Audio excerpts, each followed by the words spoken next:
Tim Tim, Bois Sec. Croyances et croyandises du monde de la nuit en Guadeloupe. Depuis la nuit des temps, depuis que cette île est habitée, il y a toujours eu des croyances qui ont tourné autour de 3 civilisations. Croyances autour de la nuit amérindienne, croyances autour des esclaves africains, croyances autour des croyances des Européens. Toutes ces croyances nous amènent à un personnage mythique qu'on appelle le volant, souvent associé à d'autres comme le Mofwazé. Le volant est devenu un personnage mythique qui a bercé les nuits et les croyances de la plupart des Guadeloupéens, leur permettant de développer un imaginaire autour d'êtres particuliers et mystiques. Volant Larila est un élément qui permet de revenir un peu plus précisément et faire un focus sur qu'est-ce que le volant. Le volant est un être imaginaire pour certains, mais qui est une belle réalité issue de la croyance des peuples premiers. Ça tourne autour de ce qu'on appelle, une science qu'on appelle la lycanthropie. La lycanthropie, c'est la faculté pour des humains de manière naturelle ou surnaturelle de se transformer en des êtres particuliers. Le volant est un être qui est sorti de la magie noire et qui permettait aux colons à l'époque de pouvoir s'approprier d'autres propriétés et de faire du tort à leurs adversaires. Cet être qui venait sucer le sang pour pouvoir offrir aux malins, au diable, un gage pour pouvoir obtenir ce que l'on demandait.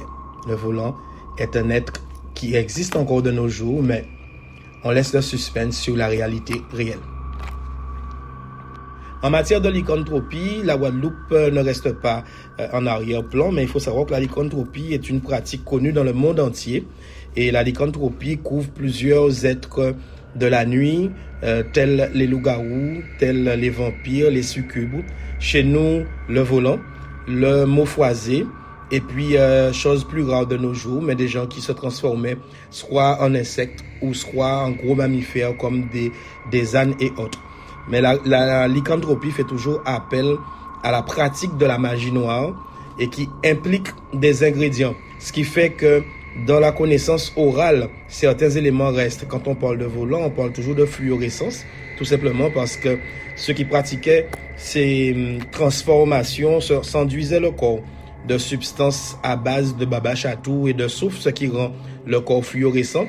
Et cette même substance donnait l'impression que l'individu était dépourvu de peau. Donc souvent, dans ce qu'on dit dans l'oralité autour du volant, il y a toujours une histoire de peau qu'on aurait pu saler ou faire ci ou ça, mais l'individu n'a pas perdu sa peau.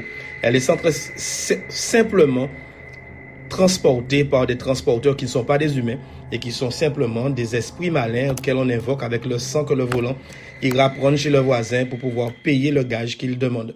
La lycanthropie est une science vieille comme le monde, mais c'est une science qui est pratiquée par les adeptes de magie noire. Souvent, on l'a attribuée aux esclaves, mais ce sont les Européens dans leur grimoire qui nous ont ramené ces pratiques. Le don de Paponoris, la poule noire, j'en passe, et des meilleurs.